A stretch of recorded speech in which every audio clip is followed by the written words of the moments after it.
Mga paalala natin, unang-una, gumawa ng kodigo. We encourage everyone to prepare a list of the people they want to vote. Bakit? Kasi mapapabilis ang proseso para sa inyo.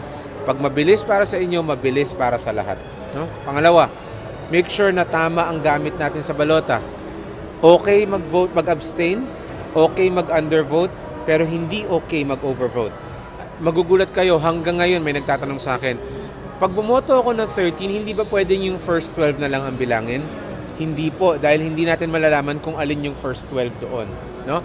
And then third, make sure that you don't only fill up the ballot properly, that you use the physical paper properly also. Which means, wag punitin, wag tupiin, wag basain, at wag gumamit ng kahit anong panulat maliban dun sa official marker. The problem with other markers is that kung makover mo man siya, hindi siya reliable. So may chance na hindi mabasa. Hindi katulad ng official marker namin, pag na-cover mo ng buo yung bilog, sigurado ka mababasa yun. So ano nangyayari pag nag-overvote? Pag nag-overvote, yung boto para doon sa posisyong in-overvote, hindi mabibilang. Yung ibang posisyon na hindi na overvote, okay lang yon, mabibilang ng maayos yon. Pero yung overvoted position, yun lang ang tatamaan.